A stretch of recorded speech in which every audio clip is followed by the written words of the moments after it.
Oh, there are people driving the wrong way. Look at 12. Oh, yeah, because of the train. I had to go all the way over, back around to 27th. Yeah. How few people are here? I know. One. Sheriff. Would you call the roll, It took please? me 15 minutes just to drive around them. So Danielle McKenzie. Here. Jason Blair. Here. Melissa Hunt. Here. Louis Williams. Here. Adam Webb. Here. Mark Ham. Here. Glenn Lewis. Here. Would you please stand and join me for the Pledge of Allegiance?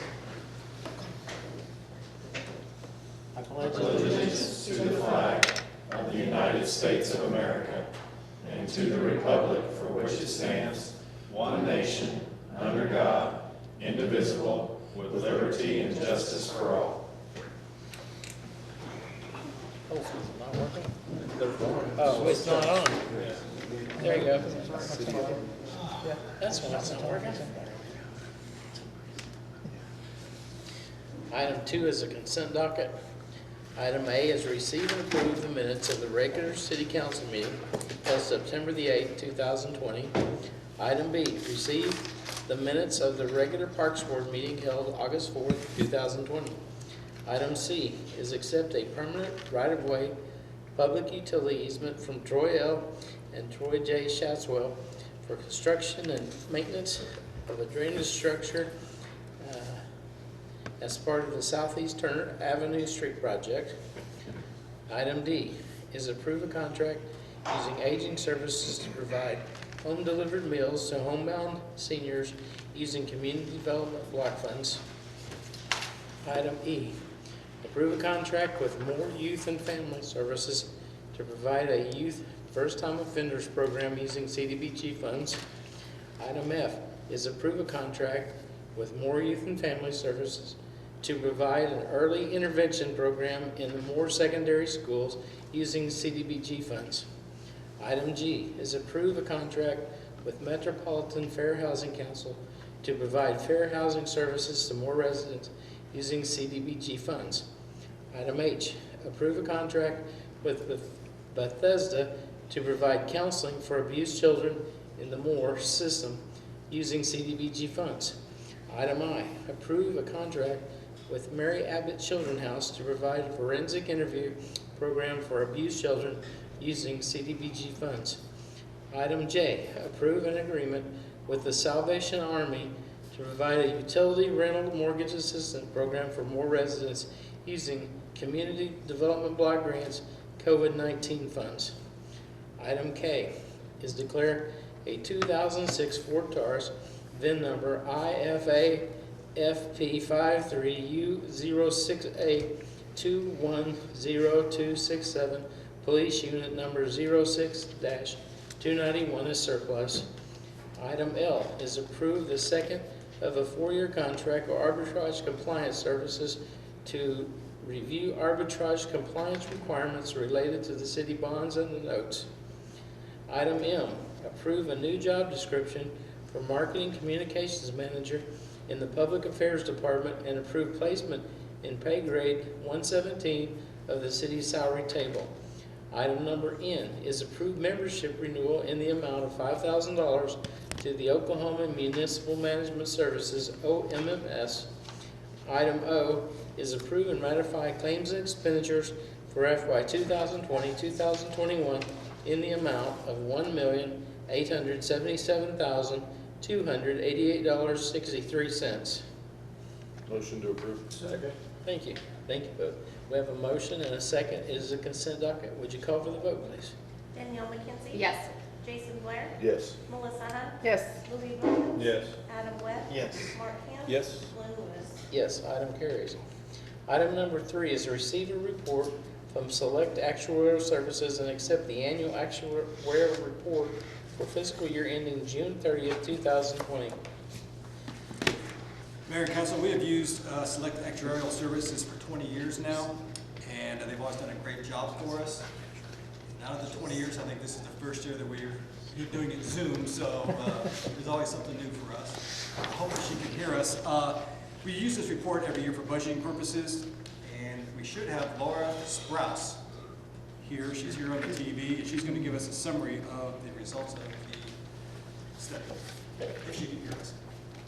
Yes, I can hear you. Yes. Yes, we can. Okay, great. Thank you for having me, and especially via Zoom during this time. For accommodating me during this time. We've done most of our visits this year via Zoom, and we certainly miss traveling to be with our clients in person and hope to be back next year. As you know, this is the presentation of the annual actuarial report. We cover the workers' compensation, the auto and general liability program, and also the self-insured health care.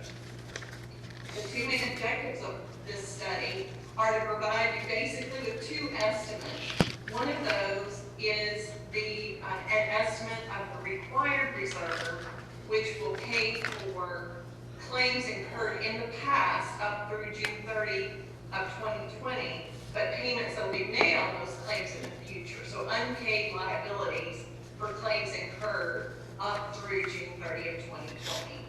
And then the second objective, the second main number that we provide you is the forecast of the ultimate cost for claims that will occur during this current budget year of fiscal year 2021. So I'm on page 3, there's a graph there with a pie chart. The pie chart just shows you the makeup of the total required reserves. And again, this is the amount, the total amount of the reserve there at the top, $2,468,000. That is the amount that the city would need to have to pay for all claims that occurred in the past for workers' compensation, auto and GL, and health care. These claims have already happened. Some of them have already had some payments made, but these will continue to be claims that will continue to pay out into the future.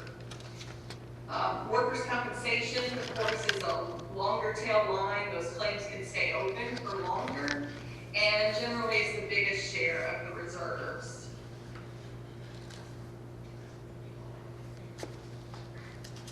On page 4, you can see a comparison of the same reserve numbers to the amounts from last year's actuarial study. So as of June 30, 2019, we estimated that the reserve need at that time was $2,435,000 compared to this year $2,468,000. So very close.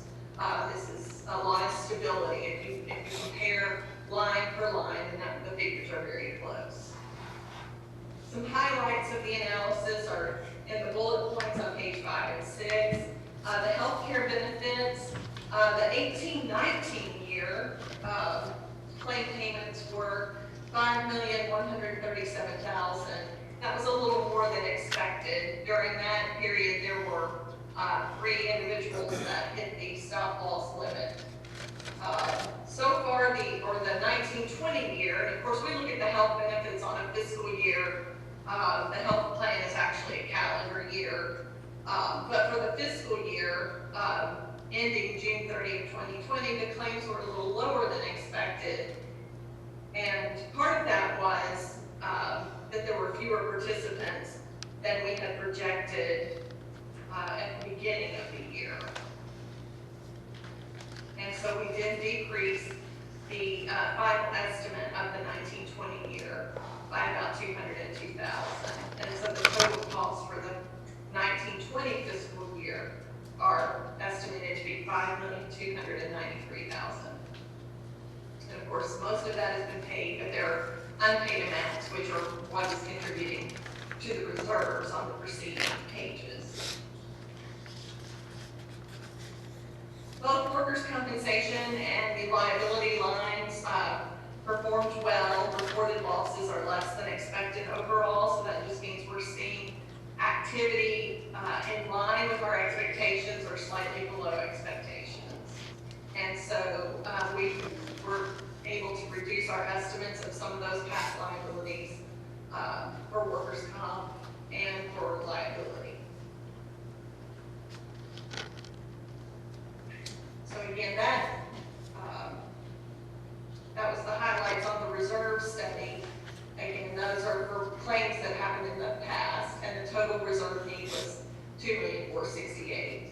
The second objective of the study is to give you an estimate of the ultimate cost for new claims that will occur during this 2021 fiscal year. And those losses are summarized on slide number 7. The total forecast is $6,172,000. And of course, the bulk of this is for healthcare. Healthcare claims are estimated to be just over $5.5 million, $5,567,000 for healthcare claims that will occur during this fiscal year. Workers' compensation is estimated at $495,000, and the liability lies at $110,000.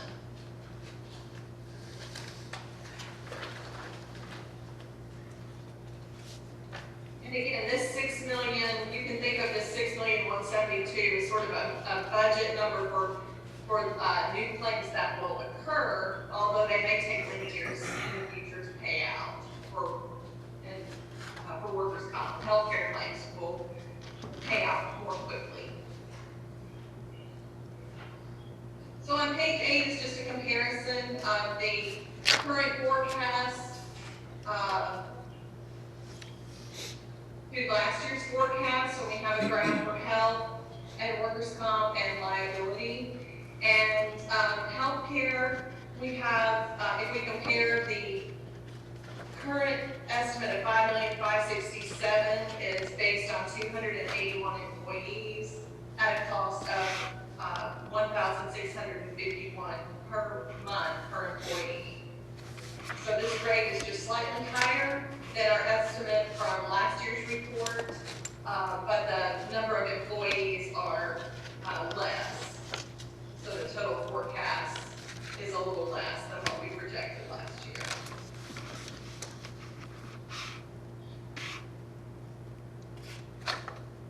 For workers' comp, the total of $495 is slightly higher than last year's estimate. Payroll is about even, and the rate, the cost per $1,000 of payroll is up just slightly, just 1.2%, which is less than inflation. So I think you're doing very well to be holding your costs. And the same for auto and GL. The rate is actually 5% lower than the rate in our previous report. So that is a good sign. Payroll again is just slightly higher. So the total forecast of $110,000 is just $2,000 less than last year's estimate. So again, I'm seeing a lot of stability in the city and your costs work across all of these programs.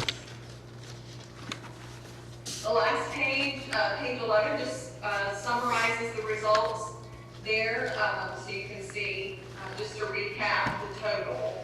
The $2.4 million to the $2,468,000 is for your past liabilities, and then the forecast for the current year is $6,172,000. We've also projected out another year, so we're just adding inflation and a slight increase in the number of employees of $6,441,000. Following that, there's just a page for your reference with some terminology. So I won't go over that, but that might be helpful as you review.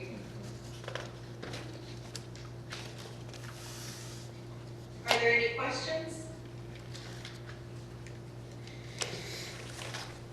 Thank you for your work. Thank you. Yeah, thank you very much. You're welcome. We appreciate you all and our relationship that we've had with you for a long time.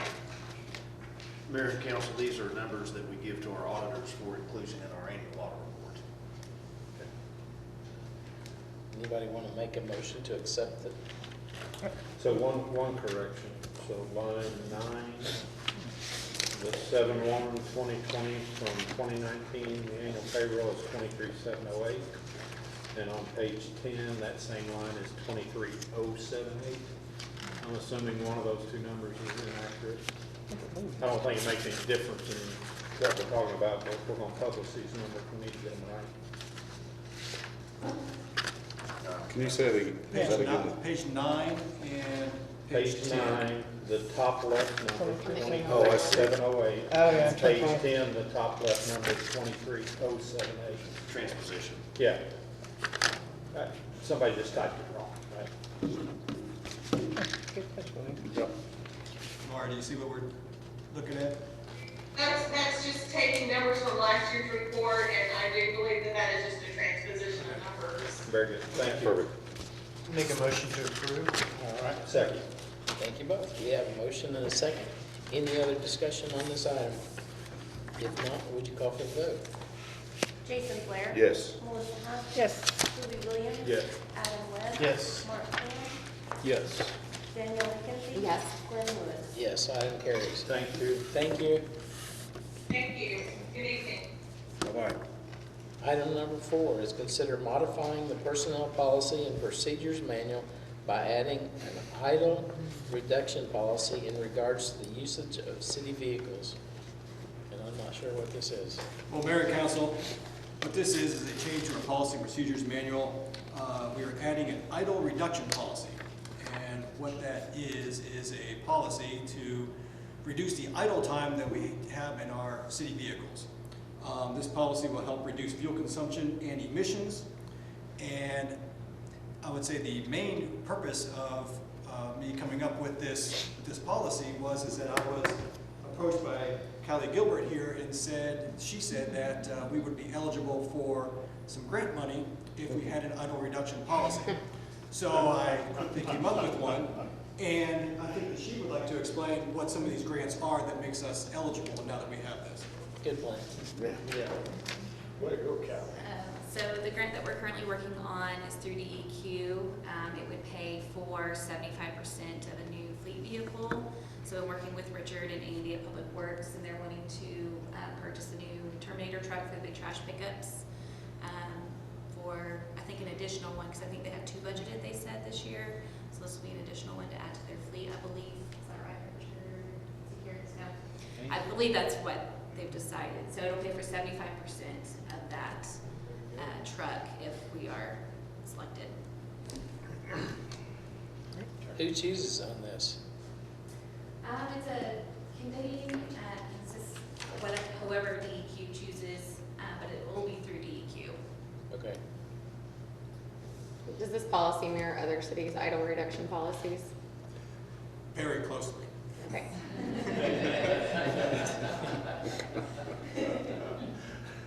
Good enough. So there's not a specific problem we're trying to solve here?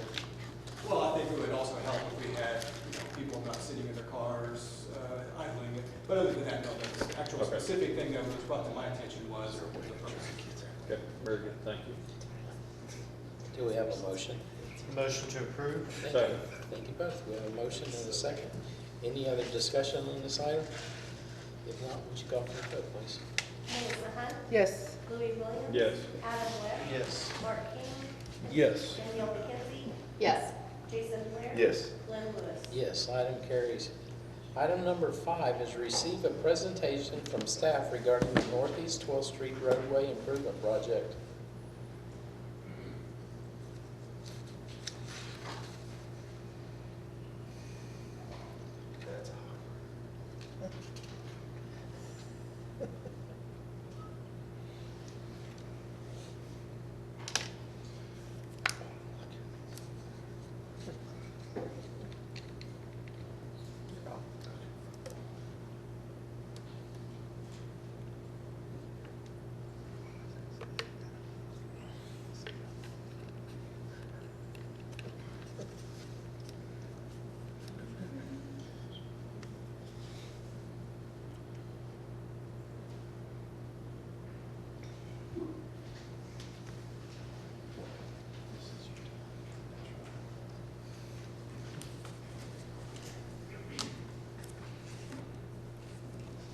Mayor and Council, previously you had received a presentation from Garver through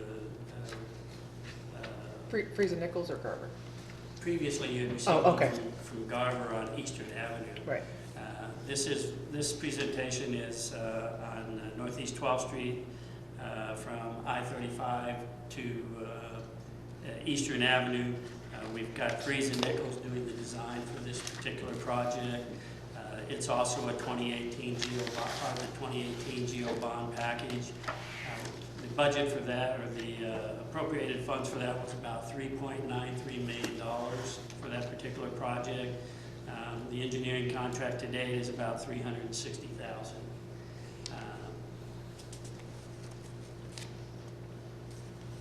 Basically, the scope of the project was to have Freeze and Nichols go ahead and assess the pavement condition, determine whether we can get along with some pavement rehabilitation, or if we have to do complete reconstruction.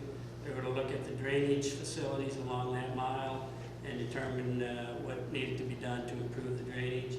Also looking at a sidewalk bike trail on the south side of Northeast 12th Street, and then also some landscape improvements. This just shows the corridor from I-35 east of Broadway, or I'm sorry, west of Broadway to Northeast 12th Street, and does include at this point in time the east or the west leg of the Northeast 12th and Eastern Avenue intersection. Basically, from I-35, the I-35 ramp to North Broadway, we'll be looking at a 4-lane undivided roadway. On the north side, we have a 6-foot sidewalk that's away from the roadway and a 10-foot trail on the south side that's away from the roadway.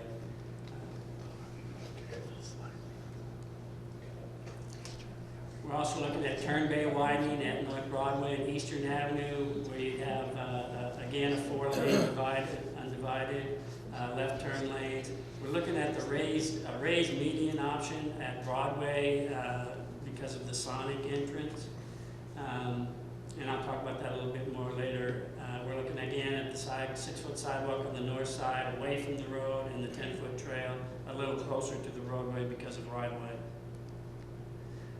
Then at the North Broadway and Eastern Avenue intersection, again, we're looking at a 4-lane undivided 6-foot sidewalk on the north side, much closer to the road, again, because of right-of-way constraints, and then a 10-foot trail on the south side, closer to the road because of the right-of-way constraints. The first thing we asked them to look at was to provide us a pavement recommendation, and essentially their geotechnical report and evaluation that they provided indicated that we have significant deterioration in this section of the road. The concrete pavement is deteriorating. It's lived and served its useful life for this particular area, and the recommendation, we've got some base failures, so therefore the recommendation is to do a full reconstruction of the roadway.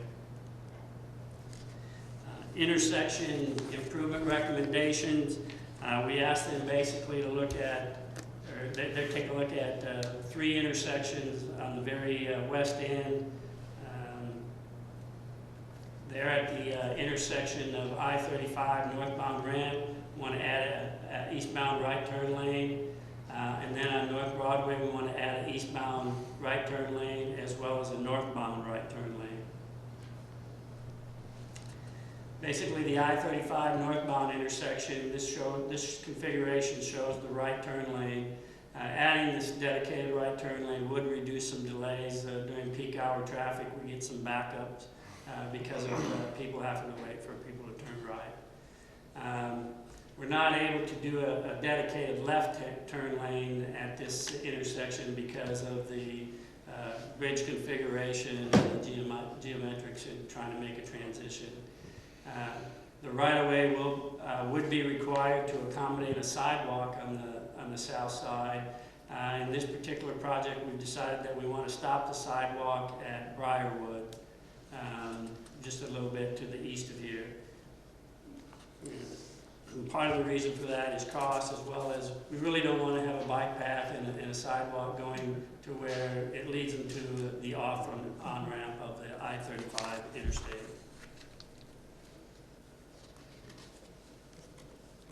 The North Broadway intersection, we've got some concerns on the current configuration.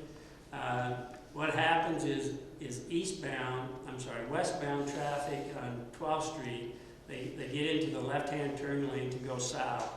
And then you've got people that want to go ahead and turn into Sonic.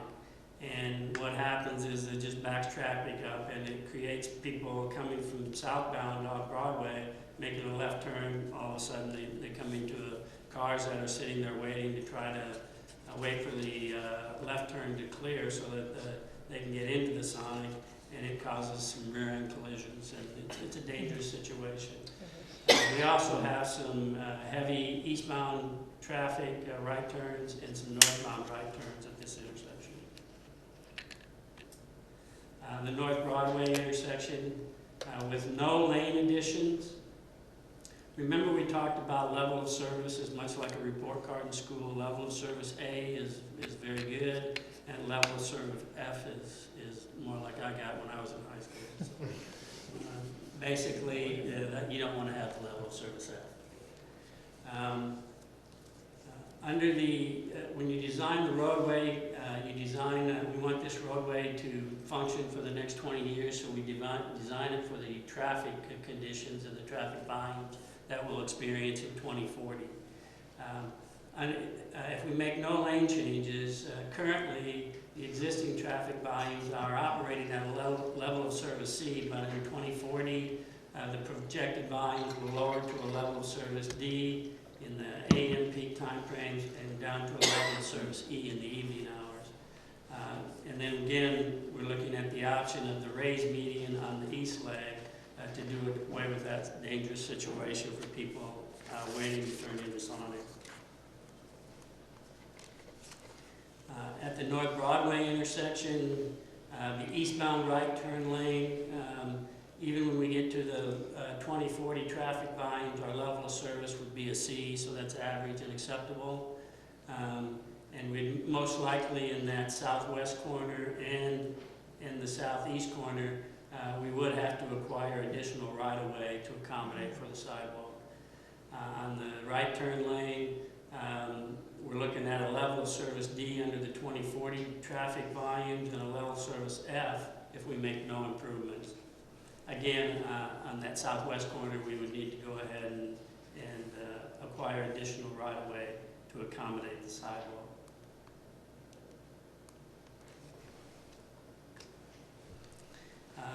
As you go further east on the project, we do have a railroad crossing, Burlington Northern Santa Fe Railroad Crossing. Essentially what we're looking at is a 10-foot trail on the south side that will just continue across the crossing, and we would expect a new crossing piece for the, over the railroad to be constructed.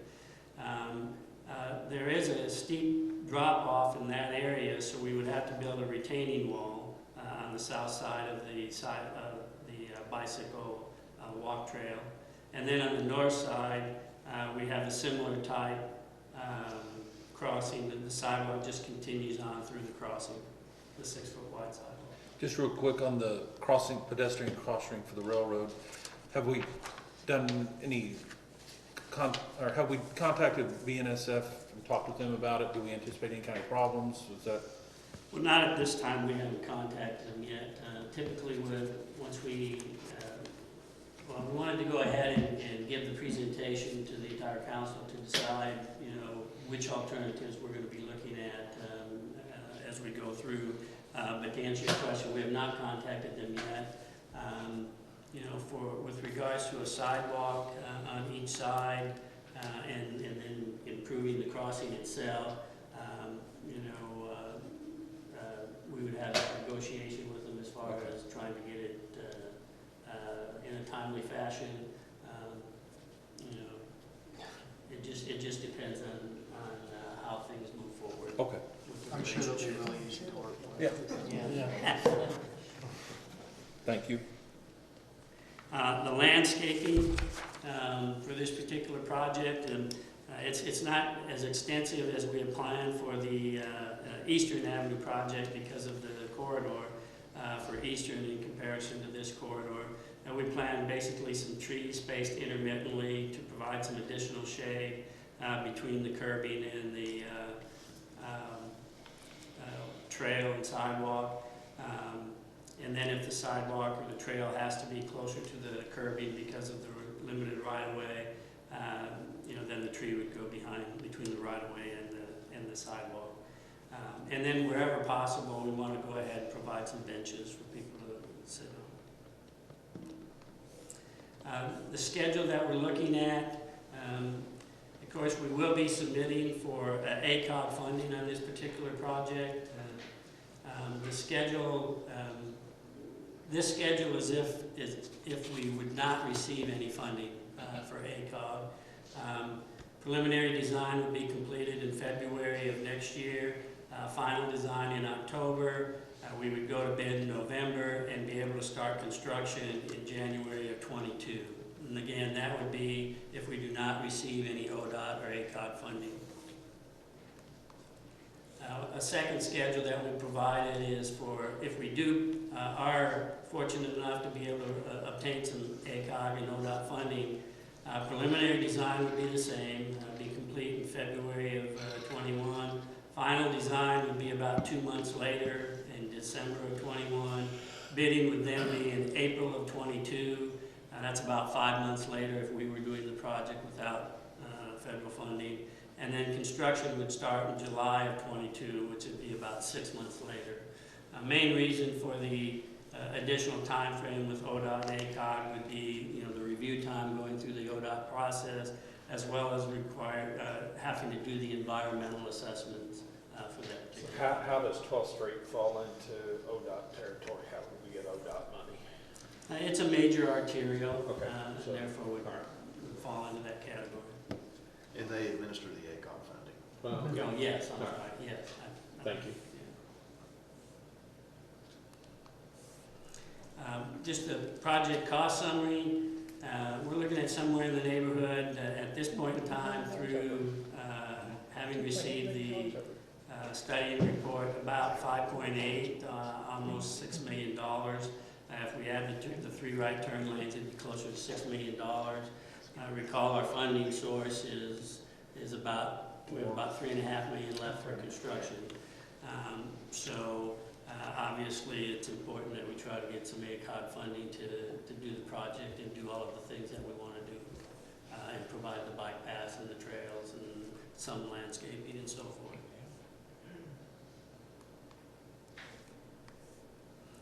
This shows we did submit this particular project for ACOG funding for fiscal year 2022 last year.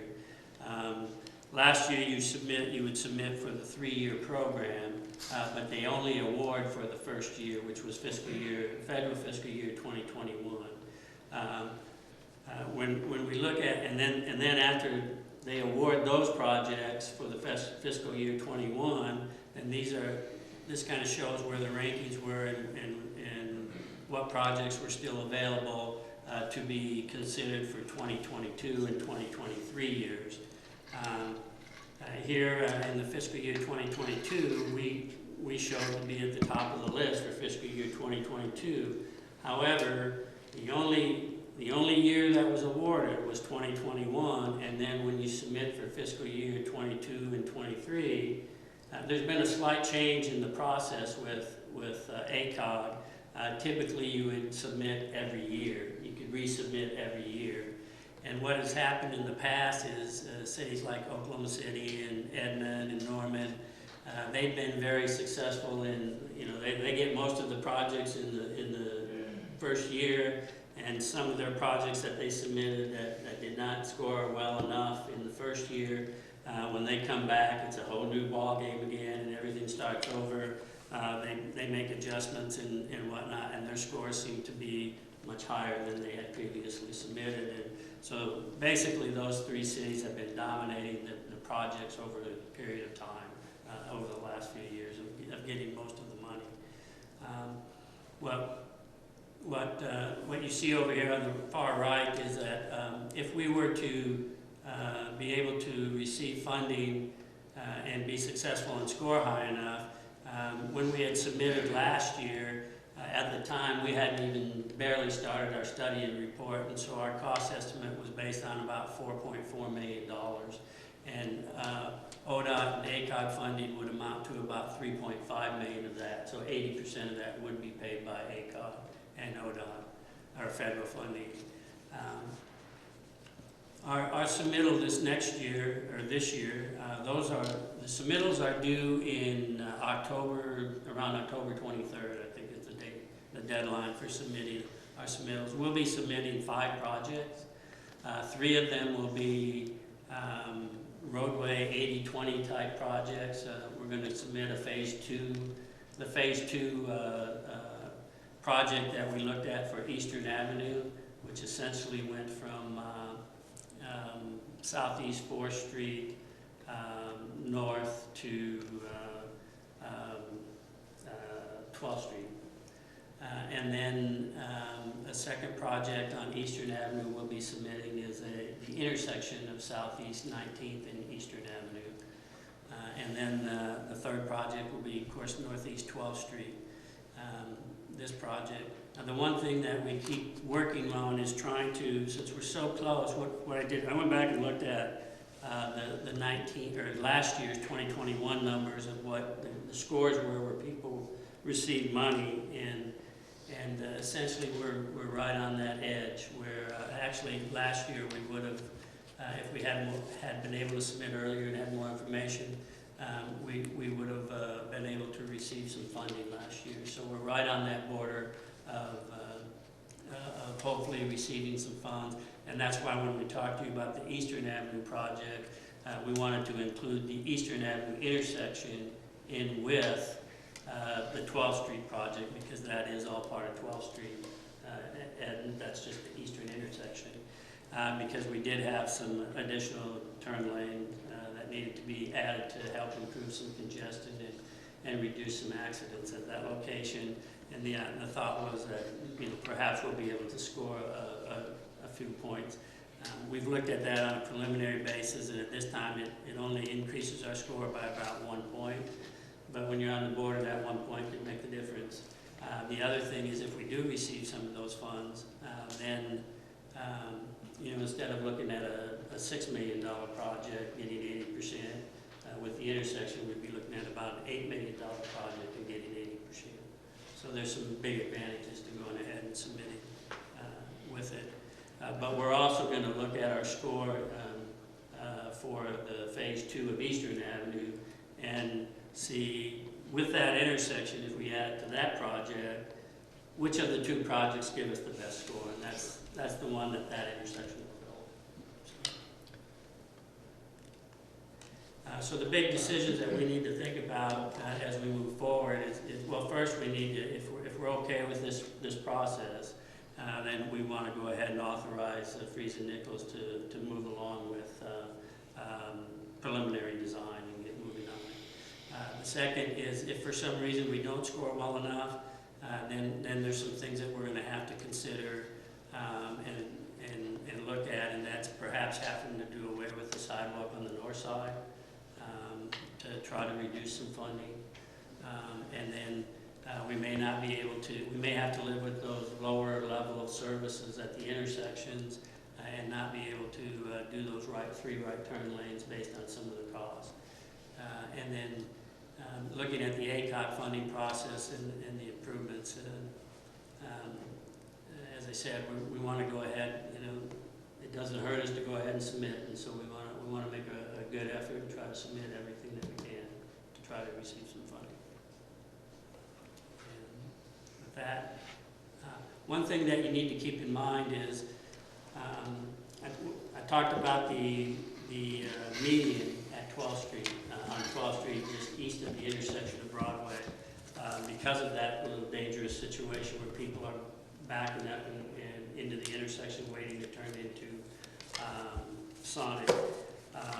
The consequences, if we go ahead and put in the median, are then, the only access, the access to Sonic would be for westbound only.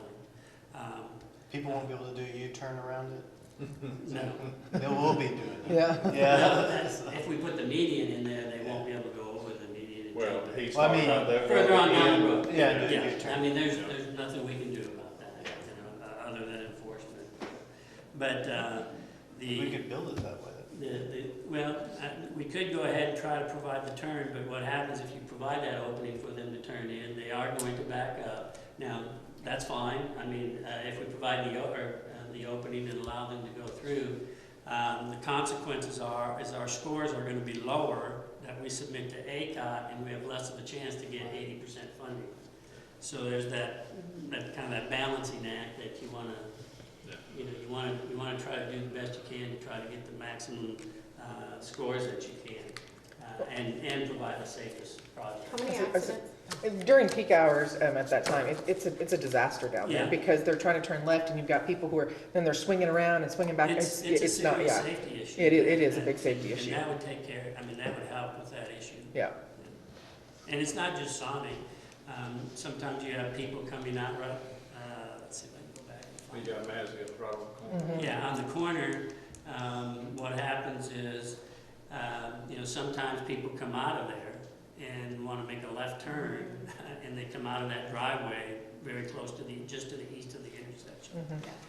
If we put that median, or they turn across 2 lanes of traffic, trying to get into that area, and it's very congested there with all of the. So we would try to eliminate the left turn out Sonic also with this. Yes, yes, yeah. And with the double yellow lines and the left turn, they shouldn't be making left turns out of Sonic anyway, to be going back. Yeah. I know they do, but they shouldn't. That's only in your mind. Yeah. That's in that virtual world we live in now. So basically, that's it. Any questions? You know, Elizabeth will be at the next meeting, we'll be submitting those 5 resolutions for the 5 projects that, the other 2 projects that we're submitting are safety projects. Those are 100% funding, and one of those is, both of them are the 19th Street corridor, to upgrade and replace our traffic lights and our signal upgrades, as well as doing a preemption for the fire department, fire trucks to be able to address the lights. We've looked at some scoring on that, and we think we're going to score very well on that. And then the second one, that was for fiscal year 22. For fiscal year 23, we'll be submitting, again, the change is that this year you have to submit for 2 years, and they lock in and award 2 years worth of projects. But we would be submitting striping for the, again, for the 19th Street corridor from Santa Fe down to Broadway. I think it's good, and I hope that we're able to, you know, present it in such a way for the improvements at the intersections of Broadway and Eastern, and that would make improvements for the next 20 years or to the traffic flow on there, so that's great. The thing that makes it so difficult is the way the process is set up is that on the scoring applications is it really is based on, a lot of it is based on current traffic and current intersection capacity, and you know, Moore's done a very good job of trying to, when they see some capacity problems, they make expansions and make improvements to that, and so our VC ratio is very low capacity to volume, and that's a big portion of the score. But you know, we still think that we can, you know, we're in that 82, 83, you know, close to where we can possibly get some funding on this. If we don't get the ACOG funding, we would still have the trail on the south side, correct?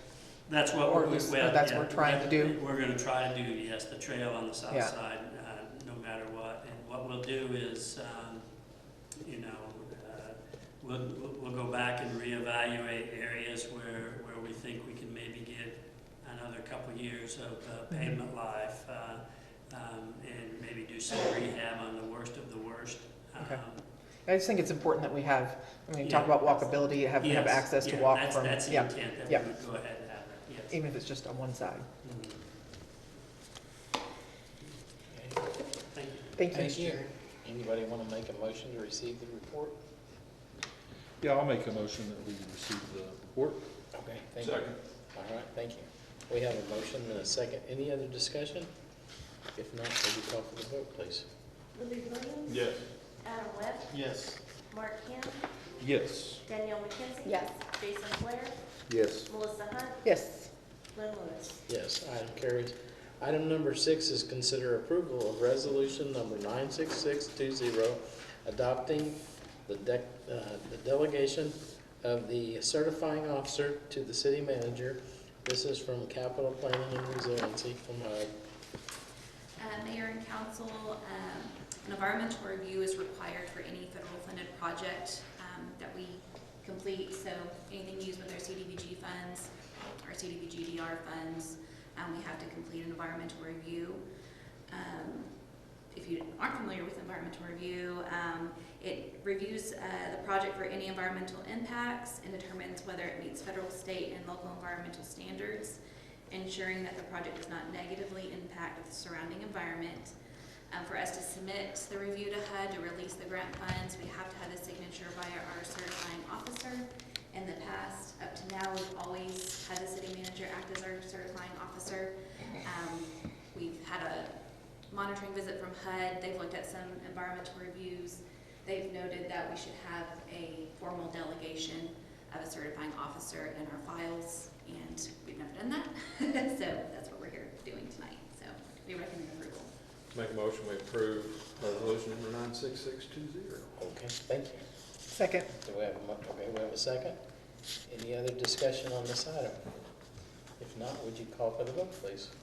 Adam Webb, Yes. Mark Ham, Yes. Danielle McKenzie. Yes. Jason Blair. Yes. Melissa Hunt. Yes. Louis Williams. Yes. Glenn Lewis. Yes, item carries. Item number 7 is discuss, consider, and if deemed appropriate, approve a contract with Therapy Dogs International to provide therapy dog services at the Brand Center at no cost to the city. Mayor and council, this is a proposed contract with Therapy Dogs International. What they do is they provide therapy dogs, like what you see on the news. They go to hospitals, and in this case, they would be visiting the Brand Center.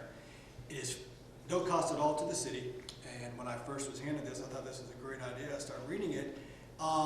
The issue that I had with it, and I'm just letting the council know what the issue is that in the contract it states that if there is any type of a dispute with Therapy Dog International, that the dispute will be governed and construed in accordance with the laws of the state of New Jersey and their jurisdiction.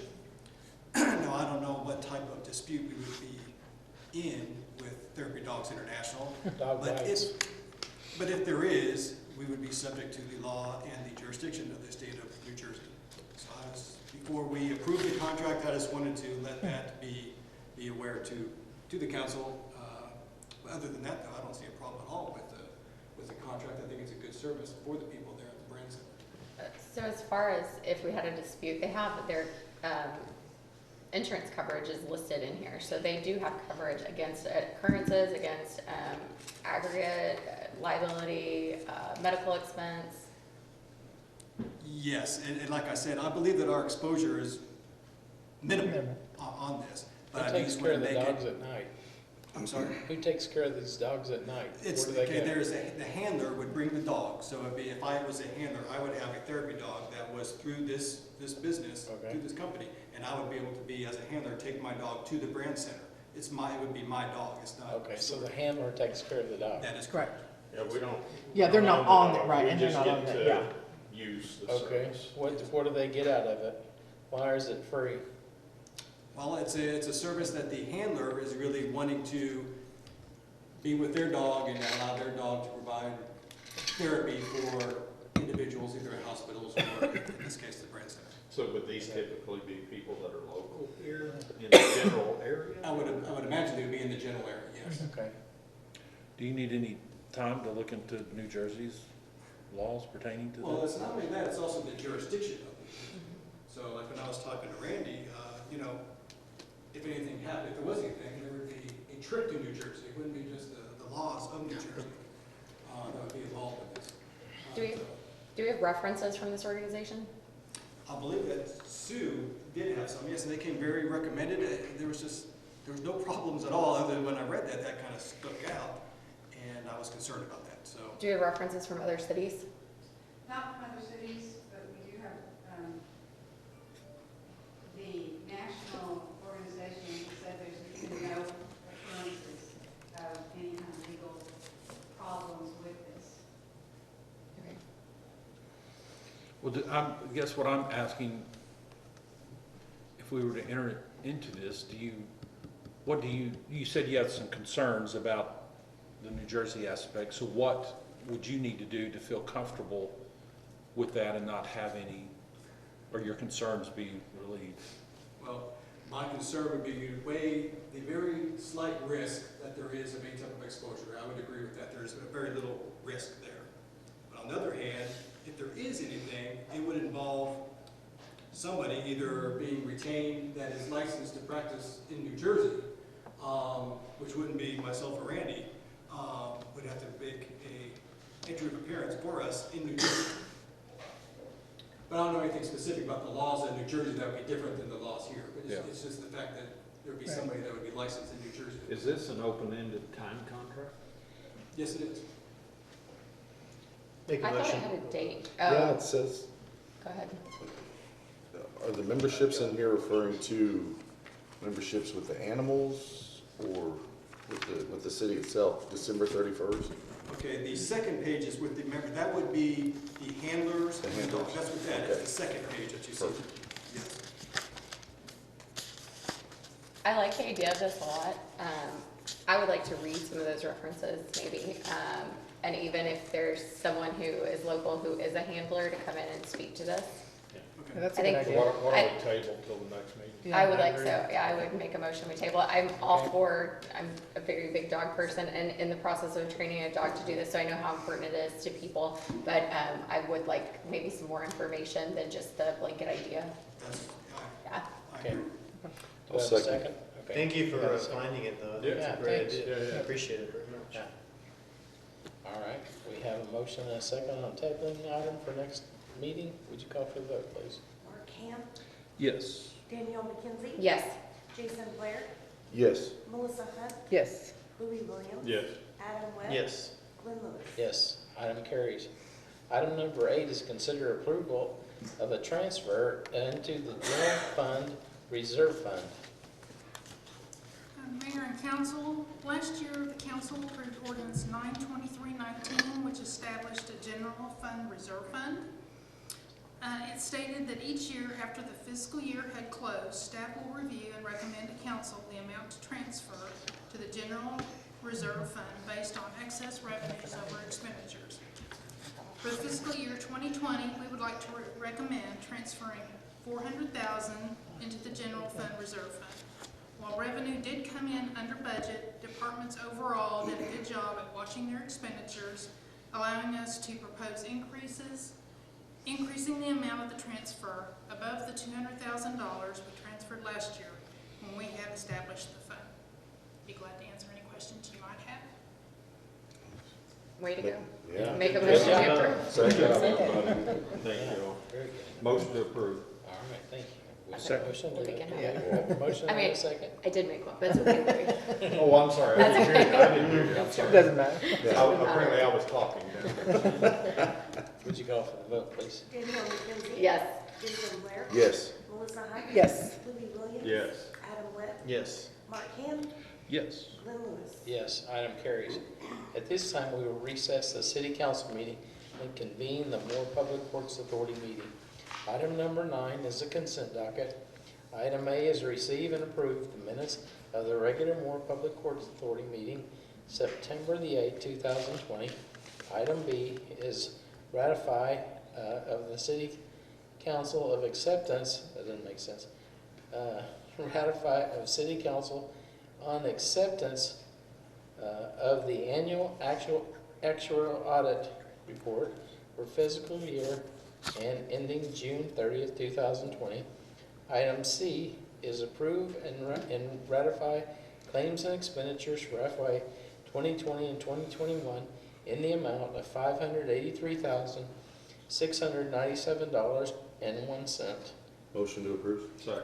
All right, thank you both. We have a motion and a second. It's a consent docket. Would you call for the vote? Jason Blair. Yes. Melissa Hunt. Yes. Louis Williams. Yes. Adam Webb. Yes. Mark Ham, Yes. Danielle McKenzie. Yes. Glenn Lewis. Yes, item carries. At this time, we'll recess the Moore Public Works Authority meeting and convene the Moore Risk Management meeting. Item number 10 is a consent docket. Item A is receive and approve the minutes of the regular Moore Risk Management meeting held September the 8th, 2020. Item B is approve and ratify claims and expenditures for FY 2020 and 2021 in the amount of $214,394.94. Motion to approve. Second. Thank you. Thank you both. We have a motion and a second on the consent docket. Would you call for the vote? Jason Blair, Yes. Melissa Hunt, Yes. Louis Williams. Yes. Adam Webb. Yes. Mark Ham, Yes. Danielle McKenzie. Yes. Glenn Lewis. Yes, item carries. At this time, we will recess the Moore Risk Management meeting and convene the Moore Economic Development Authority meeting. Thank you. Would you call the roll, please? Danielle McKenzie, Here. Jason Blair, Here. Melissa Hunt, Here. Glenn Lewis. Here. Adam Webb, Here. Mark Ham, Here. Louis Williams. Here. Item 12 is the consent docket. Letter A is receive and approve the minutes of the regular Moore Economic Development Authority meeting held August 17th, 2020. Motion to approve. Second? Okay, we have a motion and a second. Consent docket, please call the vote. Jason Blair, Yes. Melissa Hunt, Yes. Glenn Lewis. Yes. Adam Webb, Yes. Mark Ham, Yes. Danielle McKenzie. Yes. Louis Williams. Yes, item passes. At this time, we'll recess the Moore Economic Development Authority meeting and reconvene the city council meeting. Okay, thank you. Item 13 is new business. Let the record reflect that all the members were present before, so present. Item A is citizens forum for items not on the agenda. If there's no one signed up, would anyone like to speak? That's a dangerous question. Okay, item B is any items from the city council or trustees? I received a report today, I probably should have gone to economic development, from our drilling company down on South Broadway. They are permanently closing their facility and laying the rest of their people off, so, I don't know the name of it. I don't know, Cimarron, I believe. Is that right, Peter? Do you know? Anyway, they sent me notice today, they have to do that blow off, but they're done. So, that's all I got. Item C is items from the city manager, trust manager. Yeah, Mayor and Council, just would like to thank Jerry Eiler, Elizabeth Whiteman, and Callie Gilbert for all their hard work on the ACOG funding. I know that's something that we've been trying to gear up for a number of years, to where we're in a better position to be able to pursue this funding. So as we hired the engineers for the Eastern Avenue and 12th Street projects, we thought, well, you know, let's just see what else needs to be done with the intersections and things like that, and be better able to pursue the funding for those, and then also for the intersections on the 19th Street corridor. So hopefully their work will, you know, bring some good results for us, and we'll be able to do some things that otherwise would have to be put off for a while, and also cost our citizens less money. Yeah, thank you guys very Very much. good. Thank you. Hey, Brooks, I just now remembered, on the 34th Street Bridge, the lights, there's a couple of, the lights are flashing and not fading in and out. Can, We'll look at it. Yeah, thanks. All right. Next item is adjournment. Make a motion, we adjourn? Second. Okay, would you call for the vote, please? Melissa Hunt, Yes. Louis Williams. Yes. Adam Webb. Yes. Mark Ham. Yes. Danielle McKenzie. Yes. Jason Blair, Yes. Glenn Lewis. Yes, we are adjourned. Thank you for coming. We went through a whole